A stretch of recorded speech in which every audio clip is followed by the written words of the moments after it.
Winter session शुरुआत हो रहा है, कैसे देख रहे हैं, क्या उम्मीद है, क्या क्या आप लोगों के मुद्दे रहेंगे?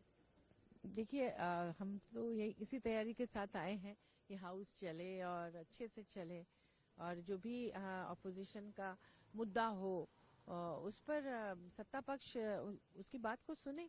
अगर वो भी साथ देगी तो दोनों मिलके इस हाउस को चलाएंगे, क्योंकि स्टेट के बहुत सारे मुद्दे हैं जिसे हमें उठाना है।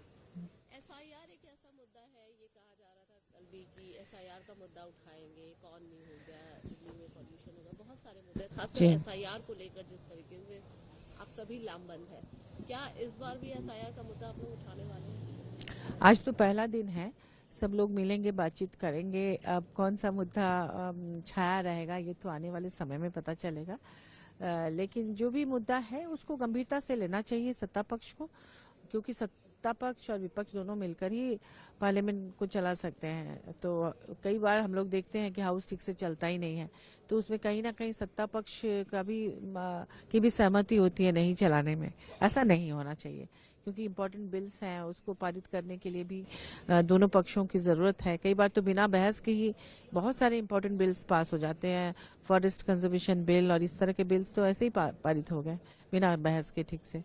तो ऐसा नहीं होना चाहिए, जो भी बिल आए उसे दोनों की सहमति से उसमें, क्योंकि पूरे देश पर इसका असर पड़ता है। यही बात मैम पार्लियामेंट अफेयर्स मिनिस्टर किरण रिजिजू ने भी यही बात की कि पूरे देश में इसका असर पड़ता है, जो डिस्कशन हो वो हेल्दी हो जी। किसी भी विषय को लेकर हंगामा नहीं होना चाहिए, हेल्दी तरीके से डिस्कशन होना चाहिए, और हम विपक्ष से यही अपील कर रहे हैं। तो देखिए, हंगामा तो तभी होता है ना जब सत्ता पक्ष आंख कान बंद कर लेती है कि हम नहीं सुनेंगे, नहीं मानेंगे, बाद में जाके मानती है। आपने देखा कि 3 काले कानून को लेकर सिर्फ विपक्ष ही नहीं, पूरा देश में किस तरह का माहौल बना, कितने किसान उसमें शहीद हो गए, कितनों की जान चली गई, कितने दिनों तक चला, फिर फाइनली उसको हटा दिया गया। तो जब आपको हटाना ही था तो शुरू में ही लोगों से बात करके समझ लेते चीजों को।